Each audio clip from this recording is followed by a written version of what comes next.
नमस्कार, बंजारा बीट्स में आपका हार्दिक स्वागत है। मैं हूं ज्योति प्रकाश खरे।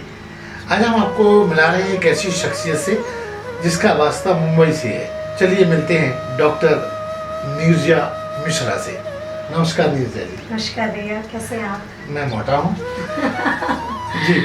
नीरजा जी, जैसा कि बातचीत में आपने बहुत सारी बातें हमें बताई हैं, वो तो मैं पूछूंगा ही। मैं चाहूँगा कि आप हमारे चैनल पे पहली बार आई हैं तो दर्शकों को अपना एक छोटा सा परिचय दीजिए। जी, मेरा नाम है नीरजा विकास मिश्रा और सबके जीवन में अलग अलग क्षेत्रों से लोग जुड़े होते हैं। तो प्रथम क्षेत्र तो शिक्षा का ही होता है किसी के लिए भी। तो शिक्षा के क्षेत्र में मैंने एमए किया, मास्टर्स किया है इंग्लिश में, फिर बीएड भी किया और पीएचडी भी की है। That's why I am a doctor. और उसके बाद अभी मैं काउंसलर भी हूँ, टीचर्स की काउंसलिंग, स्टूडेंट की काउंसलिंग भी करती हूँ। इस तरह से पढ़ाई के क्षेत्र में मैं पहले लेक्चरर थी, फिर आई लेफ्ट द जॉब। कुछ ऐसे पारिवारिक संबंध, पारिवारिक मुश्किलें आ जाती हैं और फिर लगता है ना कि फैमिली फर्स्ट। तो उस वजह से मैंने जॉब छोड़ा और अपने परिवार को ही प्रथम श्रेणी में रखते हुए कार्य किए हैं। और फिर दूसरा क्षेत्र मेरा समाज का क्षेत्र आता है, क्योंकि हम सबके जीवन में समाज को अग्रणी करना बहुत आवश्यक है। तो मैंने बीइंग अ ब्राह्मण, तो मैंने ब्राह्मण समाज को आगे बढ़ाने का एक बीड़ा उठाया, जिसके चलते मुंबई में ब्राह्मण समाज की स्थापना करके महिला मंडल का निर्माण किया। और आज हमारा महिला मंडल, ब्राह्मण महिला मंडल, बहुत सारे क्षेत्रों में काम कर रहा है। किस नाम से है?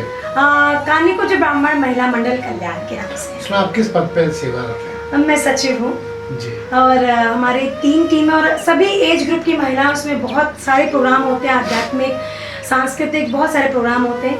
हम लोग पूरे ऑल ओवर कहते हैं इंडिया में और पूरे भारत में भी हम अपने परचम को लहराने का प्रयास कर रही हैं, सनातन। हाँ, बिल्कुल, कोशिश तो यही है। और तीसरा क्षेत्र है हमारे अध्यात्म का। अध्यात्म का क्षेत्र बचपन से ही शौक था भजन कीर्तन का, तो हमने एक राधिका सुर संगम करके अपनी एक टीम बनाई है।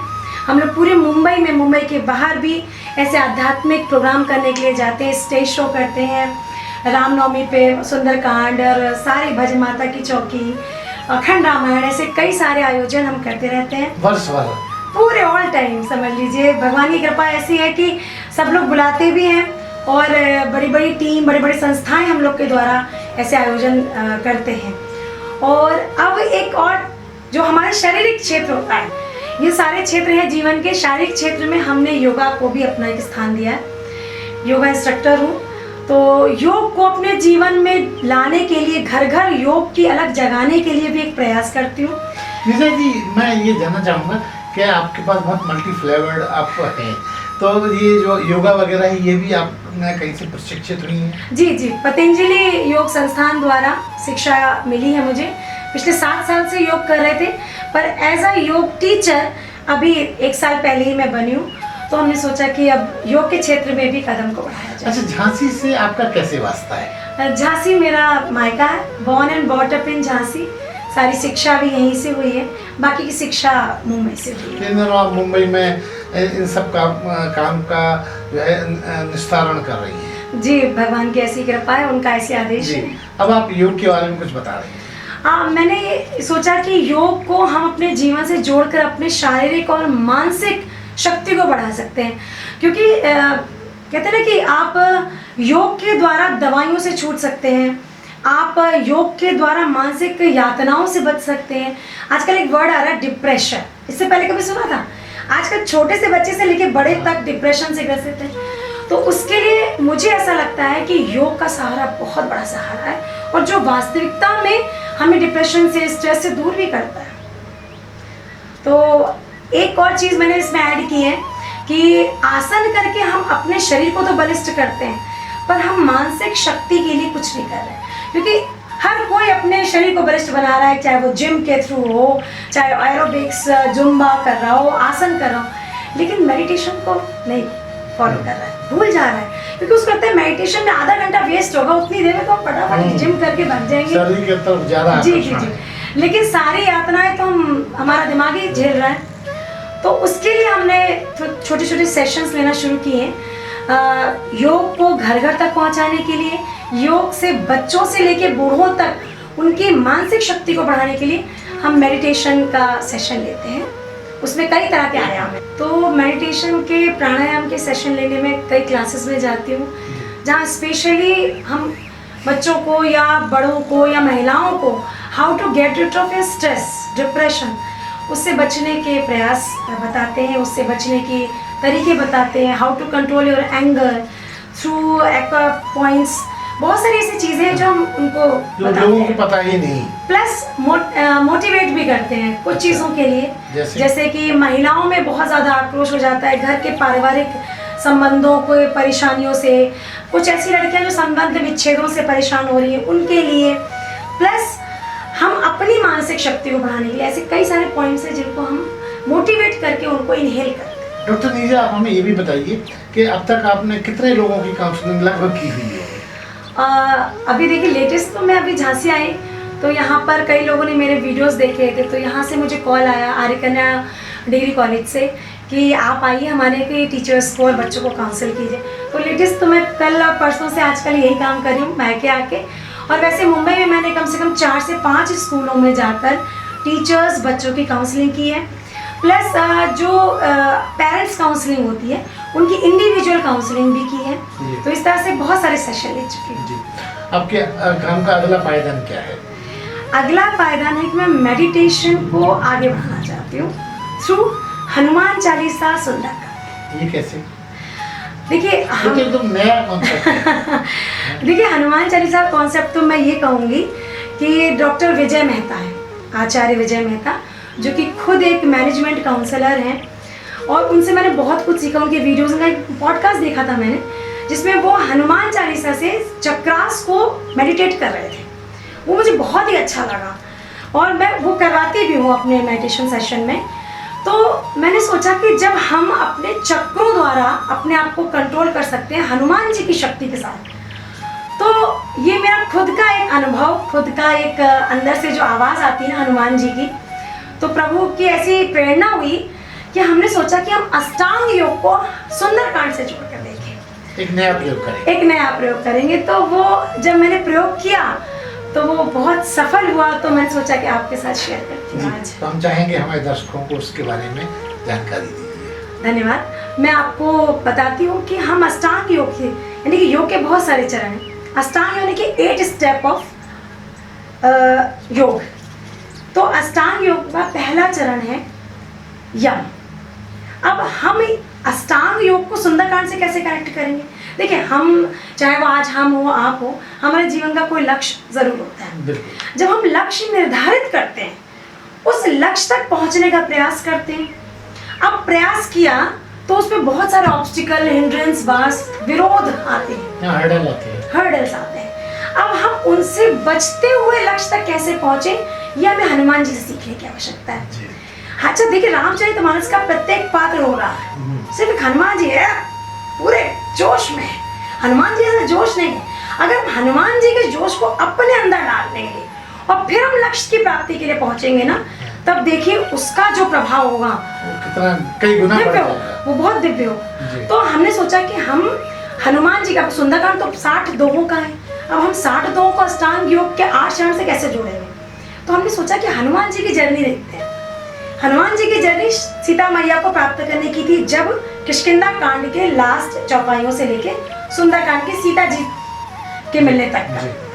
तो उसमें बहुत सारे जो विरोध आए हनुमान जी को, बहुत सारे लोग के ऑब्स्टिकल्स आए, जो उसमें कैसे हनुमान जी ने उन सब चीज़ों को पार करते हुए सीता जी तक पहुँचे। अच्छा, सीता जी क्या है? सीता जी है शांति। जब तक हम बहुत कुछ प्राप्त करते हैं, लेकिन अगर हमें मन में शांति नहीं, तो हमारा वो प्राप्त करना पर्याप्त नहीं है। तो हनुमान जी कैसे? हाँ, हनुमान जी संत है। जब हमें संत का संग मिलता है ना, तो हम किसी भी लक्ष्य को प्राप्त कर सकते हैं। अब हनुमान जी के अंदर वो शक्ति तो है, पर वो शक्ति उन्हें पता ही नहीं है ना? जैसे हम योग में अपने आप को कैसे, अपनी कैलिबर को पहचाने, कैसे हम अपने आप की शक्ति को पहचाने, क्योंकि अब कोई जामवंत नहीं आता, कोई जामवंत नहीं है। सब आपको डिमोरलाइज करने के लिए, आपको नीचे गिराने के लिए बैठे हुए हैं।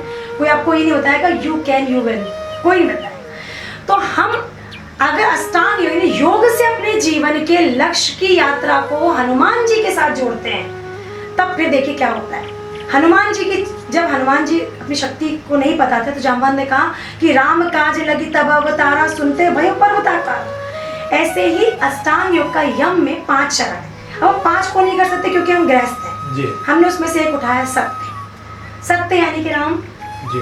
राम को हमने अपने अंदर धारण किया।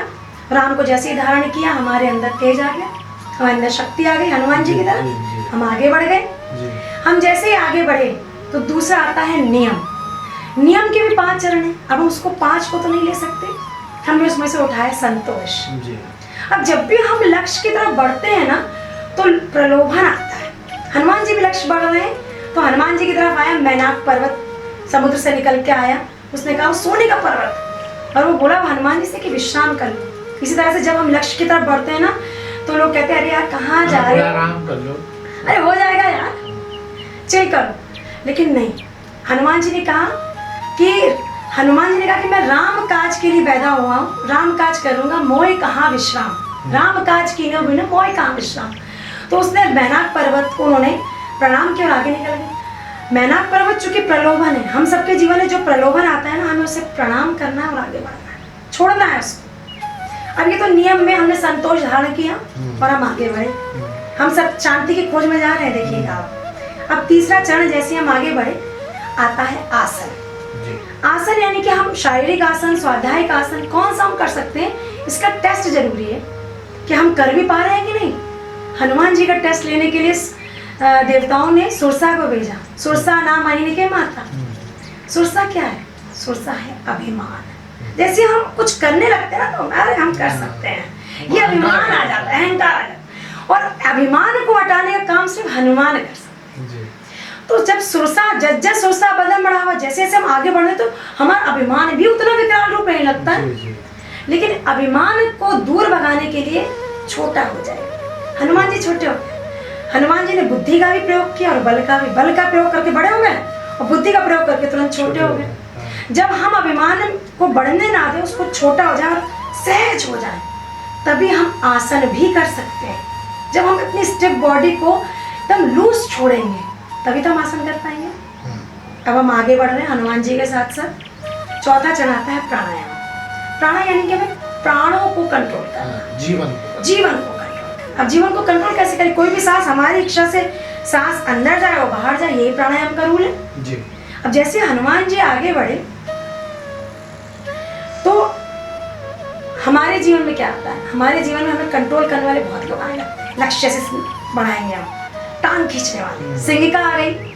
सिंगिका का तो काम ही था कि वो लोगों परछाई देख के उनको पकड़ती थी। उसने हनुमान जी की परछाई देखी और वो भगवान को नीचे खींचने लगी। ऐसे हमारे लोग हैं, हमें आगे बढ़ते हुए देखते हैं और टांग खींचते हैं, लेग पुलिंग करते हैं। पर हमें लेग पुलिंग से डरना नहीं है, हमें हनुमान जी की तरह अपने ऊपर कंट्रोल करना, अपने प्राणों पे, अपने स्वाध्याय पे कंट्रोल करना है। जब हम अपने ऊपर कंट्रोल करते हैं, अरे देखिए कभी कभी ऐसा होता है कि लोग कहते हैं हम ऐसा कहना नहीं चाहते थे, कह दिया, हमारी गलती हो, लेकिन वो यहाँ कहीं चल रहा है, दिमाग का खेल है, दिमाग वो यहाँ था इसीलिए यहाँ से निकला है।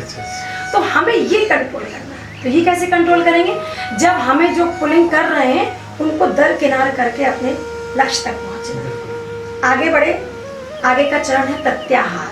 प्रत्याहार मीन्स हम आहार द्वारा अपनी इंद्रियों को वश में करना। अब जब हनुमान जी लंका के निकट पहुंचे तो रावण ने ना काल को पहरे में बैठा रखा, कोई भी उसे खा जाओ। अब हनुमान जी तो काल के भी काल है, हनुमान जी ने उसे पकड़ा और दांत में दबा लिया, काल तड़पने लगा। तो हनुमान जी ने कहा कि हम तो तुम्हें छोड़ नहीं सकते। उन्होंने कहा अगर आप मुझे खा जाएंगे तो मैं किसे खाऊंगा? तो हनुमान जी संकेत क्या दे रहे हैं? हम जो खाते हैं उसका प्रभाव हमारे शरीर पर ही नहीं, हमारे पूरे परिवार पर पड़ता है। देखिए जब कुंभकर्ण नींद से जागा तो वो आध्यात्म में था, उसको सही और गलत का बिल्कुल पता चल रहा था कि रावण ने गलत किया, विभीषण ने सही किया। रावण ने सोचा दिया क्या हो रहा है, उसे मदिरा खिलाओ, मांस खिलाओ, क्योंकि जैसा खाओ अन्न और वैसा बने मन, और जैसा पियो पानी वैसी होगी वाणी। तो उसी तरह से हनुमान जी ने काल को कंट्रोल करके हमको ये बताया है कि अगर हम काल को कंट्रोल करना चाहते हैं तो अपने आहार पे कंट्रोल करें। आहार पे कंट्रोल करें तो हमारा शरीर भी बनेगा। अब हनुमान जी आगे चल रहे हैं। अब हनुमान जी और हमारा अष्टांग योग भी आगे बढ़ रहा है। अष्टांग योग का आगे का चरण है धारणा। धारणा माने किसी एक बिंदु पे कंट्रोल करना। जब हम लक्ष्य साधते हैं तो देखिए, अर्जुन का तो अपन ने सुना ही है कि अगर मछली की आंख देख के लक्ष्य साधा कि यहाँ वहाँ नहीं देखना। अब यहाँ वहाँ तो बहुत लोग बैठे हैं आपको देखने के लिए। जैसे आप आगे बढ़ेंगे तो आपकी कमी को देखने के लोग बैठे हैं। अब हनुमान जी ने जब प्रवेश करना चाहा तो सोचा कि अगर दिन में करूंगा तो कोई देख लेगा, कोई मुझे देखे ना।